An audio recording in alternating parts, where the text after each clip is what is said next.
Hello and welcome back. We have a really exciting panel in our next section, and it's my pleasure to introduce the host of that panel.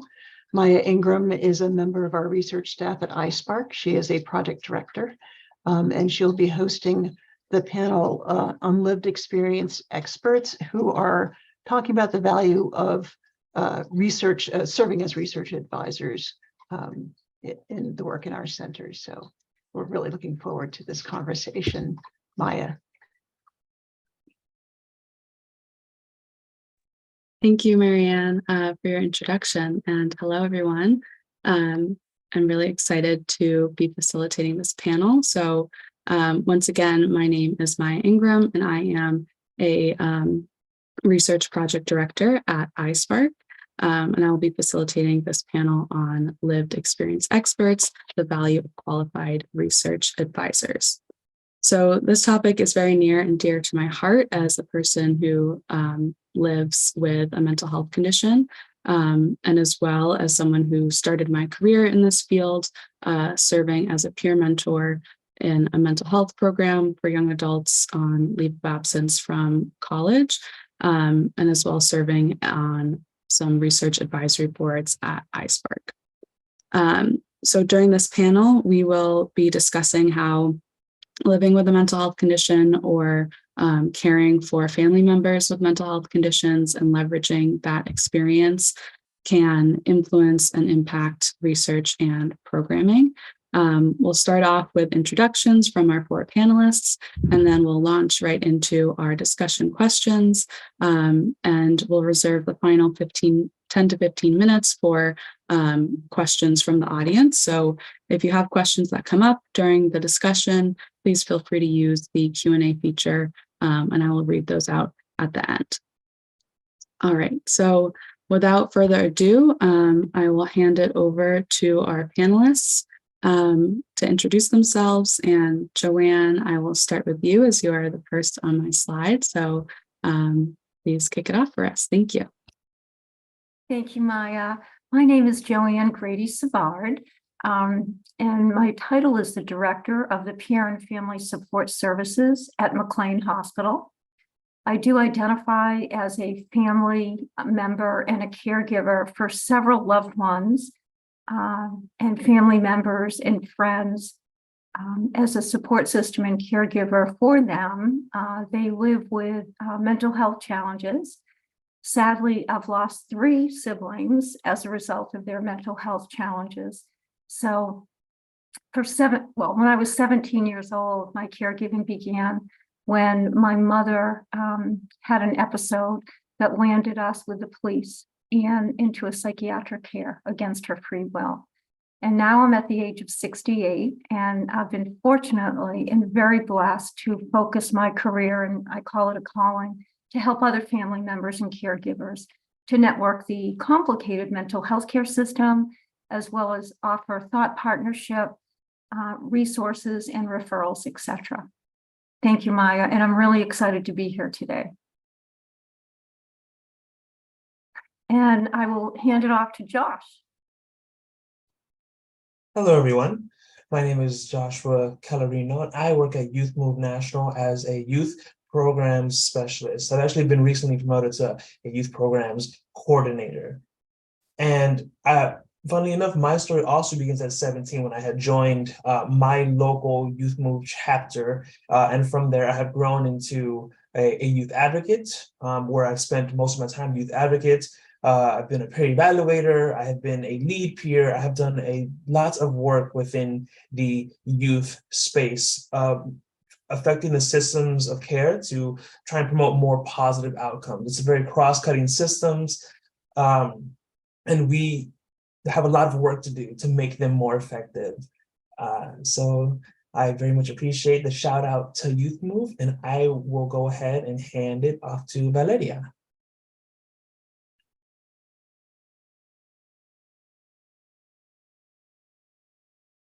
Oh, Valeria, I believe you're muted. Thank you. Well, it's only been 3 years. I'll get it one day. Thank you, Joshua. It's great to be here, everyone. Valeria Chambers. I'm a certified peer specialist. I am also a research advisor here at the CoE, as well as the Health Equity Research Lab, Cambridge Health Alliance. I created a group many years ago called Black Voices Pathways for Recovery, which is a statewide networking support organization. Now I will pass it to Ryan. Hi, good afternoon. My name is Ryan Markley. I am a peer research consultant for the Center of Excellence. I'm a certified peer specialist. I also work on an ACCS integrated team, and I am an artist. I identify as queer. I'm a single mom, and I believe that a lot of the research that we've heard today and the research that we've been doing at the Center of Excellence is very valuable in my own life, and I'm very happy to be here. Thank you. Thank you all. All right. So for our first question, what does the term expert mean to you in terms of having lived experience? I'll take that, Maya. So the term expert is something that I don't really believe in, may I say, and particularly in the mental health field, supporting family members and caregivers, because the mental health system changes so swiftly that, you know, there's so many different things to navigate, and there's so many changes that go on. Insurance, caregivers, that type of thing. But one thing that I have learned, for me, if I can identify anything that I feel as if I have expertise in, one would be my lived experience has informed my knowledge and my ability to communicate complicated notions and ideas and stepping points. The other thing is I feel very confident because I have been a mother, a sister, a daughter, a sibling, that type of thing, to folks who are experiencing some mental health challenges. I've also been trained and took different facilitator trainings and different educational seminars and panels and whatnot, so that I try to become educated in areas that I'm offering some advice on. The other thing is being confident and develop a sense of trust with those within my network, to be very authentic and present in time. Did that answer it okay, Maya? Yes, I think that was great. Thank you. I'll say that in terms of being an expert, I think the only expertise I can hold is on myself. I am the only person that has lived in this body, in this being, for its entirety. And I use that experience not only for my own personal development, but to connect with others, and also as a learning tool. So when I first entered a room full of researchers, and, you know, they were all PhD, MD, et cetera, et cetera, et cetera, they have all this training, all this knowledge, all this practice. And I tell people that our lived experience is just as valuable. It's our gold.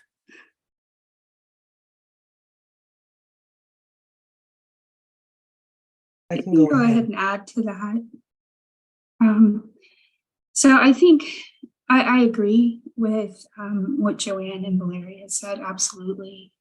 You know, research has shown that people prefer to open up about themselves to people with lived experience. It minimizes power differentials. It embodies the ideal of nothing about us without us. And people can be wary when they know that research is done about them, and it sometimes, if the researcher doesn't have lived experience, they may feel that there's like a lack of compassion. But we are experts on ourselves and on, our ways that we deal with our wellness. But as well, we also, we have to have a certain amount of knowledge to conduct research. We need to know about methods. We need to be able to work with participants, and there's ethics involved. And but I think the most important thing is that the people that we do research about understand that we've also had research done about us as well, as people with lived experience. And I think that it's really important to hold that space when doing research.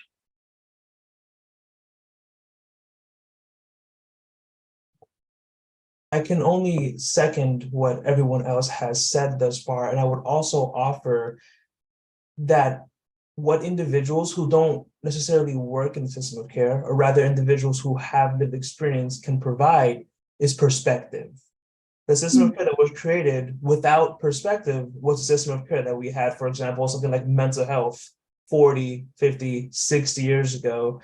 And we have made massive strides since then due to the things like the consumer patient and ex-survivor movements. We can provide perspective that is absolutely vital to the work that is being done to make it not only effective, but of value, worthwhile, and overall provide better outcomes to those who are being affected by the systems of care that we exist in. So that is what we can bring, and that is what that lived experience component can bring to the work that we're doing.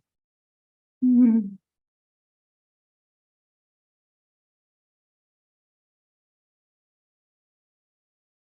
Thank you all for sharing your opinion. So for our second question, what research project or product have you been involved with that you are especially proud of?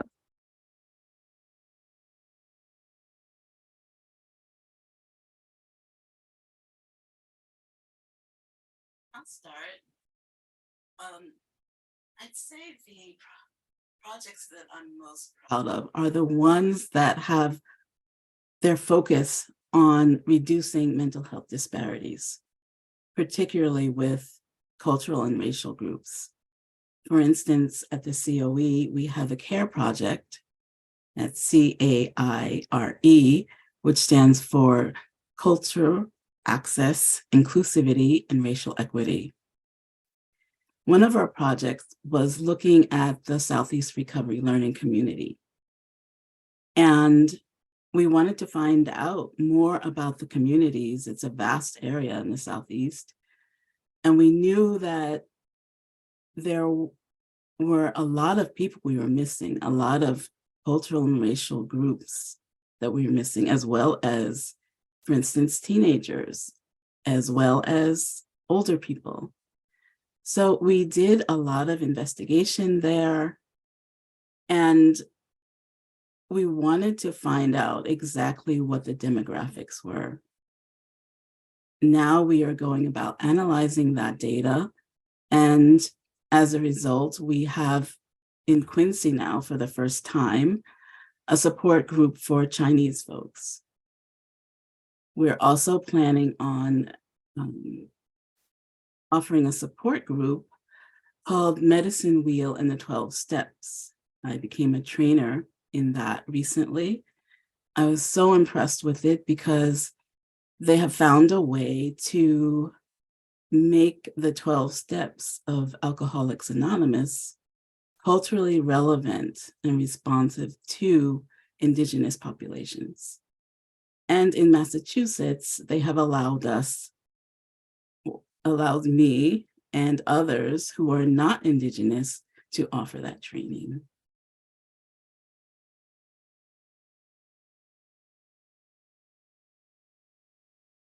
I'll go next, Maya. Thank you so much. That's so wonderful what y'all are doing over there. So I would say three things from my experience. One is as a family advisory member for iSPARC, the researchers reach out to us, the FAB it's called, for our family insights, and really to provide our family voice. We also have an opportunity to suggest topics around family advisory, family caregiving to the researchers. So it's really a wonderful opportunity to be included in the mental health care research that they do through iSPARC. The other thing is that through iSPARC, the products that have been delivered so far is producing family videos with family members of their lived experience, offering specific examples of their experience, radiating hope, radiating compassion, which, you know, having videos and seeing people live, I think is a really nice to feel and touch and listen and to be a part of the family voices. The other products are tip sheets, and all of this is on the iSPARC website, are tip sheets for family members that educate family members how to change the narrative, resources for other support, lots of websites, lots of crisis intervention material. And then they also issue briefs about the work that the research has done as it relates to families. So iSPARC is just a really innovative, creative, entrepreneurial, intellectual space to be. And it's just such a privilege to be able to share my family voice. Thank you very much for putting it into the chat screen now. The other thing I have to say is my work at McLean Hospital, which is a part of the MGB system, identified as a family advisor.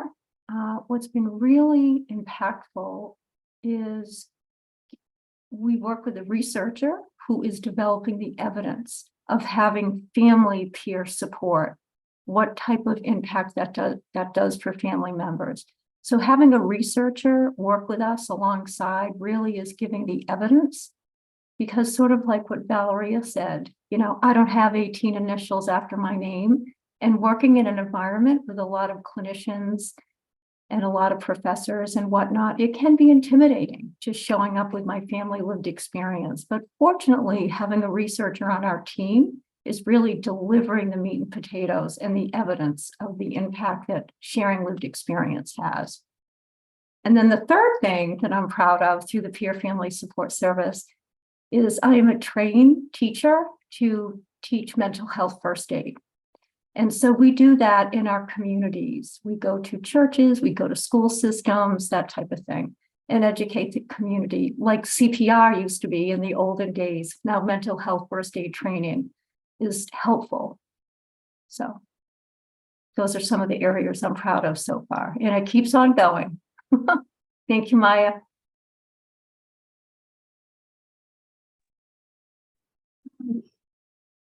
I just wanted to add, you know, parenting is a huge issue with people that have lived experience, because, you know, sometimes we're afraid of losing our children, you know, and what kind of impact they have on them, that our lived experience might have on them. So for me, my project that we have created at the CoE at Mass General is the parenting project.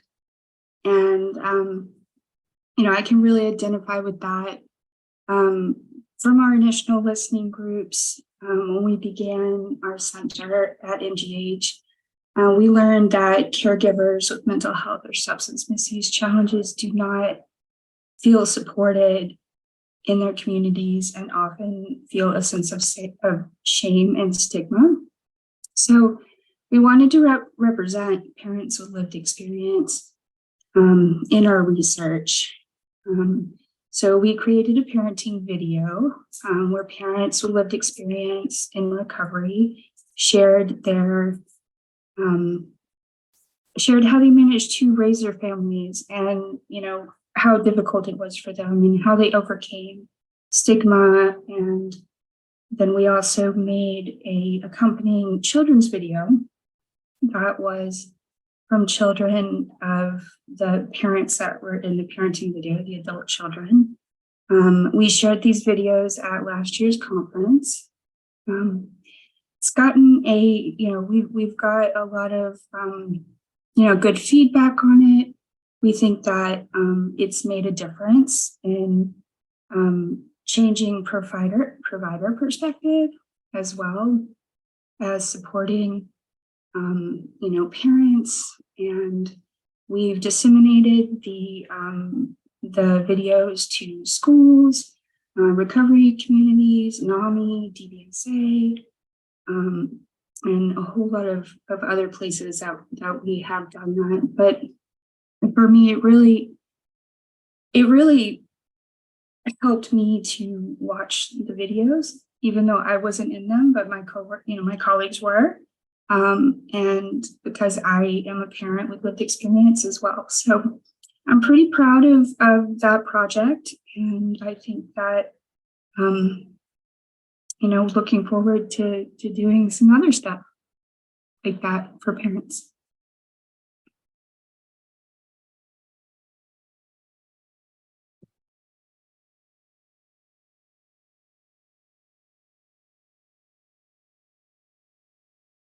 I can go ahead and jump in. Something that I am rather proud of is being a part of the Youth Advisory Board, or the YAB.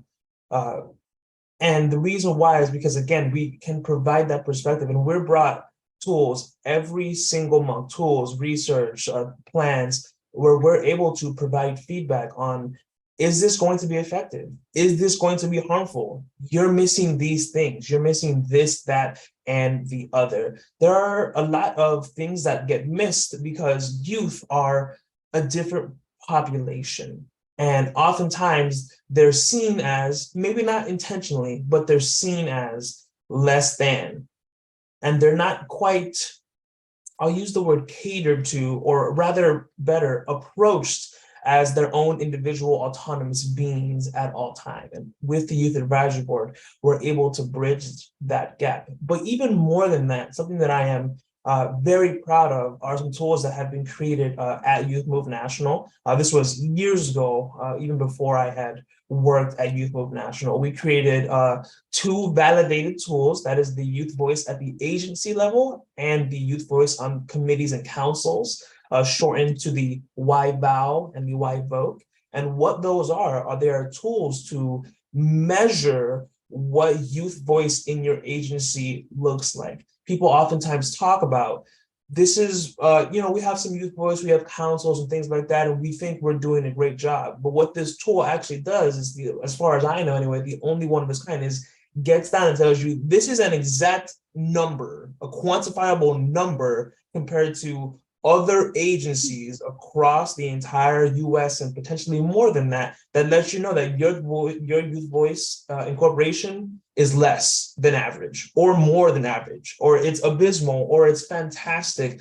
But it's an actual tool to give you that measure, because you can't really come after a problem if you don't know that it exists. So being able to have that number and use those key points as a measure allows people to do that. And it was validated, and it worked. We worked in partnership with Pathways RTC at Portland State University to create this tool. So it's no longer a ballpark, like, yeah, we're doing a great job or not a great job. It is a quantifiable, this is exactly the job you're doing, and here are all the things you should continue doing, and here are all the things that you should not be doing whatsoever. So that's something that I'm very proud of. Thank you. And Josh, we do have a question in the Q&A that is relevant to what you were just speaking about.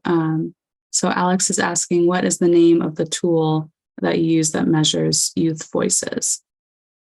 I'm going to see if I can paste it in the chat, but it's the youth voice at the agency level. It's the name of the tool. And then the other one is youth voice on committees and councils. So it's for 2 separate things. I can drop that into the chat box as well real fast. Great. Thank you, Josh. And thank you, panelists, for discussing all of the work that you're so proud of. Even through those brief descriptions, I can really see the impact that you all have had on your communities and on the people who you work with. And I think it really shows just how powerful utilizing research advisors with lived experience can be. So for our next question, question 3, can you speak to what challenges you have encountered as a research advisor with lived experience?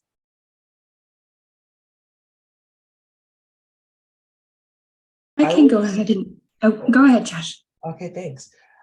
I would jump in and say that generally speaking, this is an issue that maybe comes from the top down, is there's a lot of weight, rightfully so, but there's a lot of weight given to having the degree, right, and having the backing and the funding and the license and all of those things. And again, it is an absolutely essential part of the work that is being done. Having that be said, I've oftentimes found that a challenge I've run into is being given anger in response to some feedback that I've given, and not really being treated with the respect that I think is deserved of someone who is providing insight and feedback into this really vital research. Research is something that's really difficult, and working with the people who that research is going to affect, I think, will only enhance the work that is being done. So coming into a situation and not being given the feedback that maybe the researchers were looking for, that they were intent on having, has sometimes led to the butting of heads and being more argumentative and having lots of debates versus actually adjusting and changing and shifting things as maybe warranted and as maybe needed. And that is something that I have run into a lot. I would also say that that same thing runs into the issue of asking the wrong questions. And that is to say, in the work that we're doing, it's really easy to see something and ask a question that won't necessarily be constructive. To try and provide an example of what that might look like is, you might have a bunch of youth who are not consenting to treatment. And you might come out to that issue as youth aren't consenting to treatment, and that's a problem. The real situation that's happening is that if youth aren't consenting to treatment, that means that youth also have the ability to consent to treatment. So instead of looking at it as a big issue, the question should be, why are youth not consenting to this treatment? What is the issue with the system that we've created that people are averse to joining it? And that kind of perspective is a perspective that can sometimes only be brought by someone with that lived experience and that understanding. So that's a challenge I faced.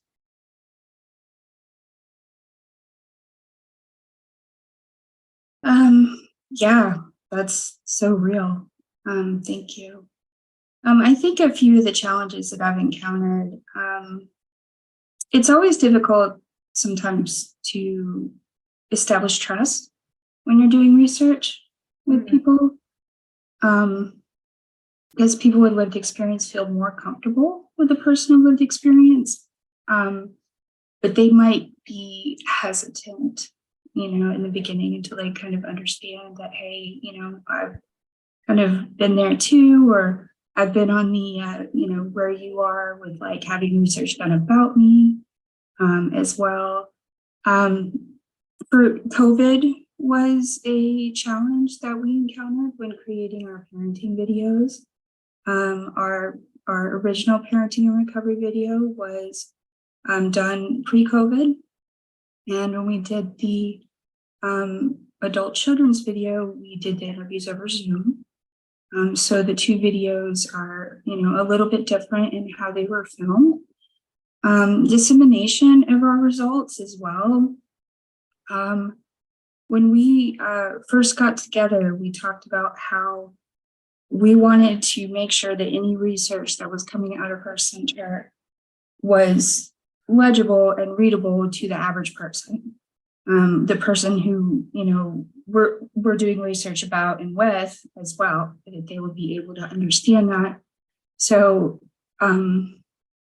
translating it into like human experience non-clinical language That's been a challenge. Our peer team though is really good at doing that. Like I think we've gotten that down after a little while.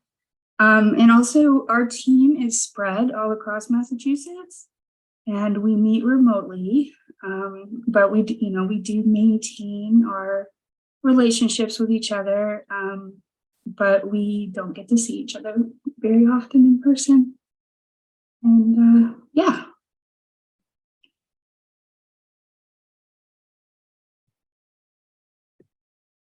One challenge that I encountered, I'll give you an example. I think we have to learn each other's worlds. When I first began working with the Health Equity Research Lab, Cambridge Health Alliance, Ben Cook's team at the Transformation Center, after the first meeting, we went back to the Transformation Center and had a little huddle. And we were like, wow, what did you think? And people were like, I don't know if this is going to work. I mean, everybody was really nice, and it's really exciting, the work they're doing, looking at the ways in which people's perceived experience of discrimination or racism may affect the treatment type they choose. Really want to be involved with this, but just didn't feel like we were connecting. And we thought and thought and thought. And then we realized that the problem was Ben and his team were speaking research speak. They were speaking research language. And we were pretty much very, very, very, very beginners at that. We realized that we needed to find a way to balance out the power differential. We needed to teach them our language. We needed to teach them the language of recovery, of peer support, of advocacy, of lived experience, like Ryan said, of human experience language, person first language, why words matter, et cetera, et cetera. And so we began co-learning. And that was how we kind of bridged that gap and came to a better understanding. They would present on a topic and we would present on a topic. They would present on a topic and we would answer that topic. So it was a challenge and we continue to work on it.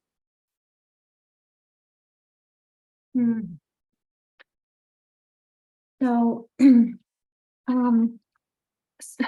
there's lots of challenges. I'll name a few. I won't pontificate on and on. The work at iSPARC is wonderful because the family voice is invited in, right? There's a big seat at the table and the research centers around including that.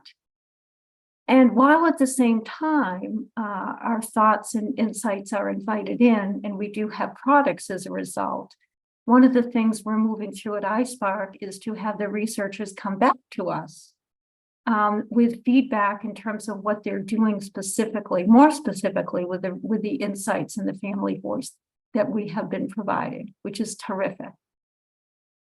In my role at McLean as a family advisor, several of the challenges that I am working through, and challenges are an opportunity really for learning and sharpening the pencil, is stigma. A lot of families that I am involved with still live in shame and silence, and that really impacts and affects all of us. So we do a lot of work around stigma reduction and being able to find our voice in a positive, authentic way. The other thing is funding. Insurance doesn't pay for lived experience work, certainly in the family advisory role. So it's all philanthropic funded, and I'm responsible for that. That can be a challenge and a barrier. The other thing, once we get our research and once we understand what we want to do with that research, we implement it, but now we need to scale it. So how do we scale that family advisory role? There's lots of challenges in that, and particularly when you work within an institution is one thing to learn to navigate through, and we are making progress. We definitely are. So those are some of the challenges, which again are opportunities for learning. Thank you. I think that's a great way to put it, Joanne, as well, that those challenges are sort of the areas that you all can excel in as research advisors with lived experience, and you can sort of see the other sides of those challenges and how to address them in a unique way. So for our next and final question, what impact do you think that serving as a research advisor has had on you, both as an individual and also on your community?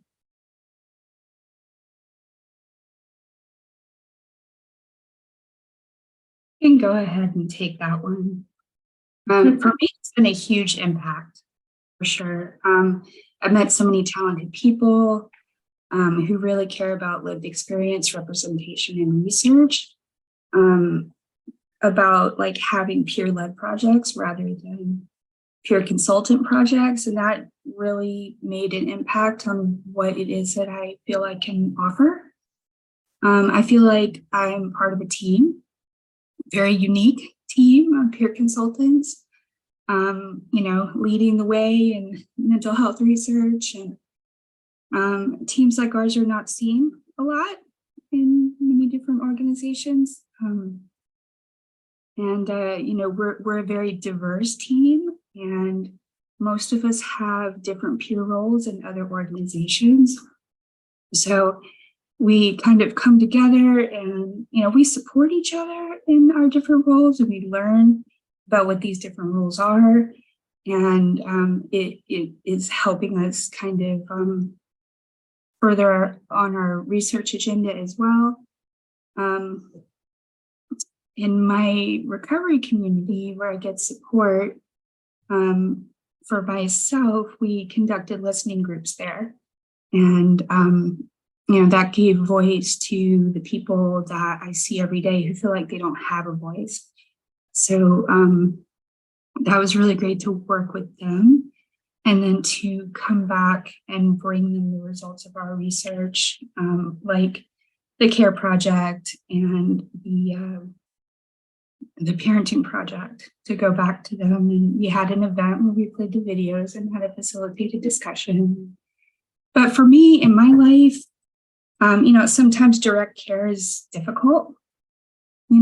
As a peer specialist, direct care is difficult. You're like right in it. And research for me seems to be a way that kind of makes me feel like I'm making a really big difference in the field of peer support.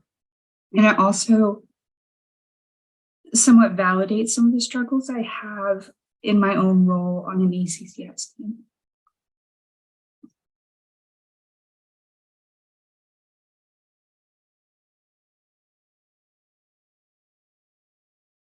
I think it's being in research has definitely affected me as a person. I think it has made me more aware of my own biases, my prejudices, the assumptions I hold, not just, looking at other people's. So I realized that my own development as a researcher means that I continually work on developing my own cultural humility, learning more about my family, my culture, my background, and also those around me. In terms of the effects of my work on my communities, I'd say the potential there is so huge. Representation really matters. Since I started doing this work way back, 10, 12 years ago with Maggie Alegria at the Disparities Research Unit, MGH, to now, there are a large number of people with lived experience who are very interested in research. And that is so exciting. In the support group that I facilitate every week, Black Voices, Pathways for Recovery, there was a small research project that we did for a year, and it included inviting practitioners of color to the group to share. There were researchers and clinical psychologists.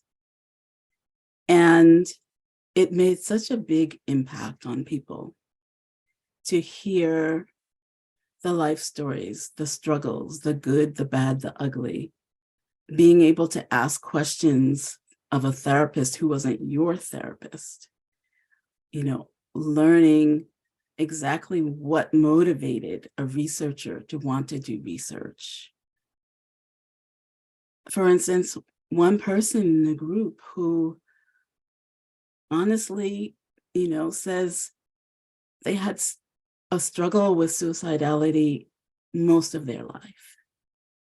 That person is now getting ready to graduate with a master's degree at Johns Hopkins University, Masters of Public Health and Mental Health.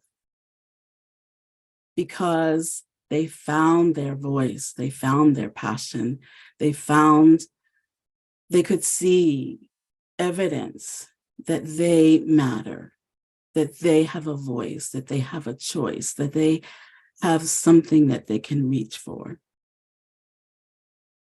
Thanks.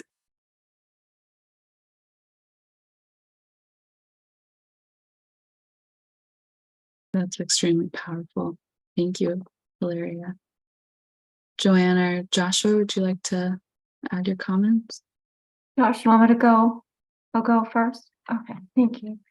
So over the last 50 years, I have been in an emergency room with a loved one in a crisis affected by mental health challenges. There have been 7 individuals. Several of them had multiple hospitalizations. I've been a guardian, a healthcare proxy, a caretaker of many of them. There's one clinician that held my hand throughout that. And that was Dr. Cori Cather. She has no idea I'm going to say this. She's the only clinician in 50 years that came into the waiting room and spoke to me. As a family member, what I do now is a calling. It's irresistible to me. It is the best job, role, thing I could do in my life. I am grateful and I'm blessed because when I was going through this, I didn't have a family member that I could call or speak to or get resources from. So if I can support one family and really be there for them and offer them real-time resources, I think I'm really blessed doing that job. The rate of illness for caretakers is off the charts, whether our loved one has Alzheimer's, whether they have Parkinson's disease, whether they have kidney failure, whether they have mental health challenges. But the role of a caregiver is extraordinary. We're not taught how to do it. We think we know how to do it. We have no idea how to do it, right? So for me, this experience has informed my whole life. And I really, really feel, and I tell so many people this, I'm the luckiest person in the world to be able to do what I'm doing. In terms of community, how it's impacted community, I definitely can see movement. I see changing hearts and minds on a psychiatric campus. I see researchers over at UMass really putting the pedal to the metal, and we have a long way to go. But the disparities in mental health care delivery will require that we step up and do more with our lived experience because there's such a lack of funding and clinicians and social workers and resources. So I think it's a wonderful profession for all of us, and I think we're making a really big difference.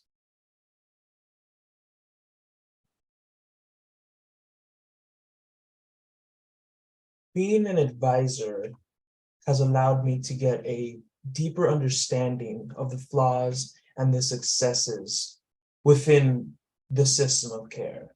And it has allowed me to get to know the system of care. We've talked about it throughout the answers, but the system that we work in is rather difficult and not really easy to digest, and takes a lot of work to fully understand. And me, having done this work for a while, I can then break down what I know, what I've managed to assimilate in my own mind, and provide that to the next generation. Because, like we mentioned, this work isn't over yet. What this is also about is cultivating the next generation of leaders. So being able to take this understanding and provide it to the family members that I meet, to the youth that I meet, to the adults that I meet, to anyone that it happened to me, it's something that I'm now able to do because of this work that I am doing. And in my own community, it has allowed me to both shape and change, truly shape and change policy to be better. I have been able to fight against a system that is oftentimes more difficult than it ought to be, and break it down and build it up into a system that is, even if just a little bit, it is just a little bit better, so that it's just a little bit easier for those who are coming after me to be able to help themselves, do better themselves, be happier amongst themselves.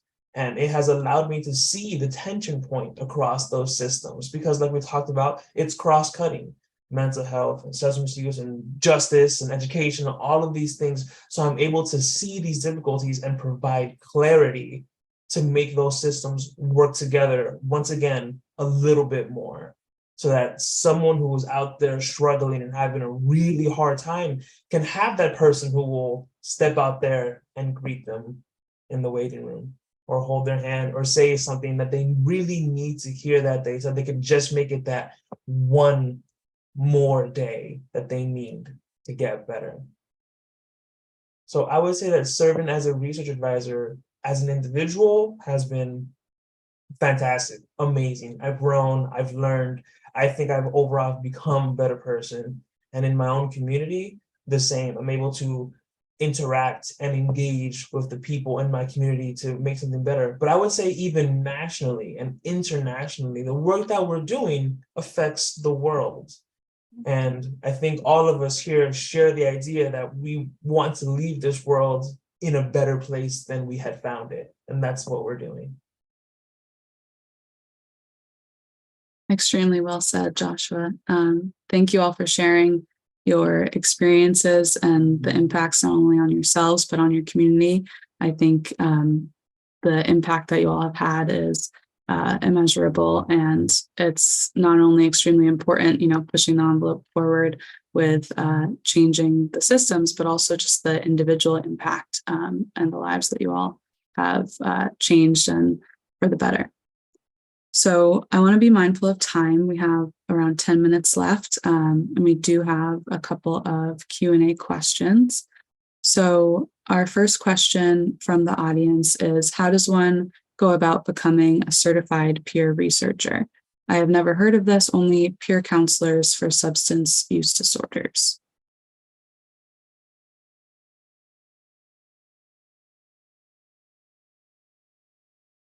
Well, I know the Kiva Center, KIVA, provides training to become a certified peer support specialist. And once you do that training, then you can sit for a test. And so they're funded by the DMH. Is that right, Valeria and Ryan and Joshua? Yes, that's correct. I would also add that it can also vary from place to place. As an example, in Florida, we have a certificate, like a state certification to become a certified recovery peer. Like you need to take a test and go through the entire process and have CEUs So in Florida, it was as simple as me getting that certification and then also working at, for example, Broward Behavioral Health Coalition under a grant, going through the IRB, et cetera, et cetera. So it might have some variance. Oh, I don't I don't see people being certified to be peer researchers. Not yet. Yeah, no. But you know, lived experience in research is very important. But yeah, the Kiva Center offers the training for the certified peer specialist for Massachusetts. And I became a researcher because the way that a few researchers had come into my recovery community and were doing research with us. And I was like, hey, I love this. I would love to get involved. And that's kind of how I got involved. and Jean just put in the chat the Kiva Center website for those who may be interested in learning more. Yeah, I think someone just did. Yeah. Oh, Ian's asking, how did you get a job as a researcher? Isn't that because of Ann? And are you asking me that? Oh Lord. I gotta. Oh, go ahead. Go ahead. Way back at the Transformation Center, the executive director, Deborah Delman, Massachusetts was the second or third state in the nation to certify peer specialists. And we were offering that training for about 5-6 years. And then, she realized that peer support and advocacy are not enough. We have to be represented in research, because if we don't have our input there, then interventions that come forth will not have the lived experience perspective. And she made a connection to Dr. Alegria. We began working together. Maggie Alegria introduced us to Ben Cook, and we collaborated at the Transformation Center on several research projects.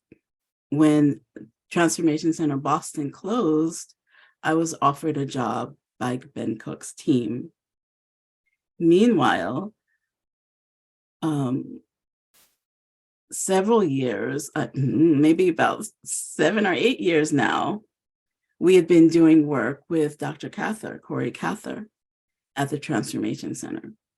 And so that was another connection. And Whitman, who's on the call, had a brilliant idea. And she worked with Cori and Department of Mental Health. They worked together to create a research advisor team. And that was how we came about. And would it be helpful to put, for other folks who might be interested in becoming researchers, to put that website up so folks can learn about that? People are interested? Yes, I believe someone has. Great. I'll copy and paste it and put it again. Saw it somewhere. Thank you, Valeria. Oh, also one more thing, Maryann. At Cambridge Health Alliance, I'm called a senior community researcher. I didn't even know that. They came up with this term. I thought they just kind of made it up, but actually it's a real thing that is known throughout the country, community researchers. So you can go on Google and start looking for roles as community researchers. That's great advice. Thank you. Okay, so then our final question is one that I had also thought about as you all were talking. So have you all had experiences, one where the researcher or research team did or said something that started off a relationship really well? And then have you also had experiences when potentially something was off in that relationship, or started not well, and where the researcher was able to repair the relationship or apologize, learn humility, or change their perspective and behavior? So I think what this question is really getting at is, do you have any advice on how to start off a relationship well? And if it doesn't start off well, what advice would you give to repair and mend that relationship with people with lived experience?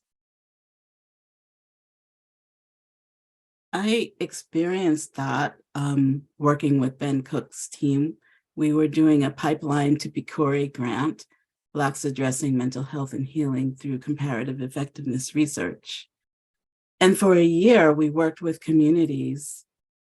We asked them what was working, what wasn't working in terms of mental health services. What did they think about it? What would attract them to services? What would repel them? What would keep them coming back? We learned a lot, and we were at the point of disseminating our findings to the larger community. And Ben and I were up front, and people in the audience just let the senior researchers have it. They had question after question, they had comments, they were angry. They were like, you researchers come here every now and then, and you ask this and you ask that, and you want this and you want that from us, and then we never hear from you again. What is that?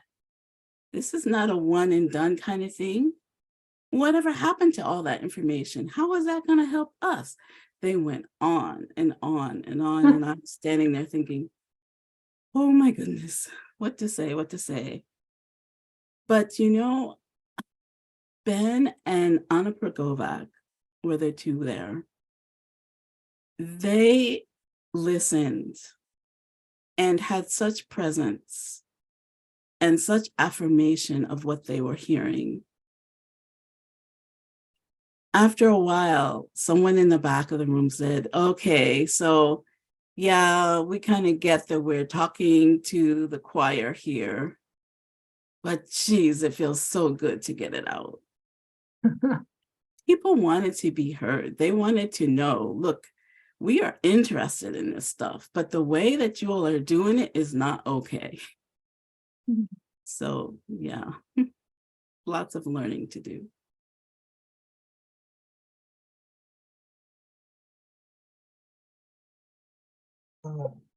I would also go and add for these experiences, I would say, yes, I would say that the Youth Advisory Board is actually led in part by Maryann and Tracy. They do a wonderful job. And the way that they do that is they'll give us something and we essentially have free reign to either praise it as well as needs to praise or tear it apart. And that is really something that helps a lot start off a relationship well. Right, understanding that the perspective that we're providing are of value and treating it as such and embedding what we're saying into the work that's being done and not just kind of leaving it.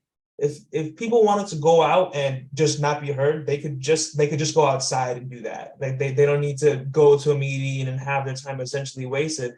So you want to get back to the people that you're hearing from. With this feedback you've given us, this is what we've done. We've done X, Y, and Z things. We've changed X, Y, and Z. So thank you so much for your time, etc., etc. Versus the opposite of that, yes, when something was off, is essentially when that doesn't happen. When you're treated as lesser than, as knowing less, as your feedback isn't really of value, and we're just going through the motions right now. Anything that gets said gets tucked away in a file somewhere and never used again, is how that can go wrong. Thank you. Yeah, I think it really comes down to just valuing time and respecting the people that you're working with, and showing them how much you value them. So we are at time. So I just want to give a big thank you to all of our panelists for coming today and for sharing your experiences and your stories.